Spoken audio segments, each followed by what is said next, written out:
यवतमाळ वाशिम लोकसभा मतदारसंघातील भाजप शिवसेना युतीच्या उमेदवार भावना गवळी यांच्या प्रचारासाठी प्रचार सभेत शिवसेना प्रमुख उद्धव ठाकरे यांची विशेष उपस्थिती होती। दरम्यान उद्धव ठाकरे यांनी राज्यातील सर्व जागांवर भाजप सेनेच्या उमेदवारांचा विजय होणार असल्याचा दावा केला।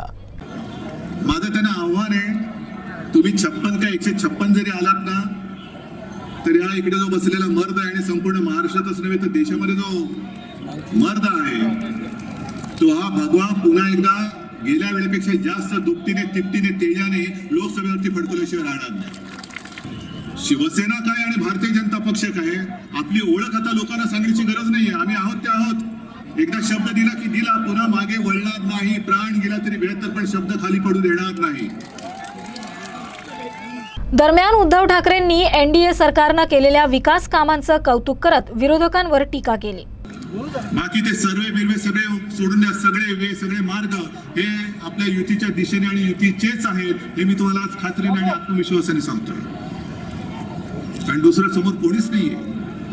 जसं आम्ही म्हणतो की आमचे नरेंद्र मोदी हेच पंतप्रधान पदाचे उमेदवार आहेत, तसं 56 पक्ष जे एकत्र आलेले आहेत ते 56 लोकांना म्हणा, तुम्ही 56 जण एकमुखाने एक नाव घेऊन दाखवा की आम्ही एकत्र आलो आहोत आणि आमच्यातली ही व्यक्ती पंतप्रधान होईल। कोण पंतप्रधान? शरद पवार चालतील, अखिलेश चालेल, मायावती चालेल, चंद्रबाबू चालतील, ममता बॅनर्जी चालतील, ओवेसी चालेल। मग कशाला एवढा खटाटोप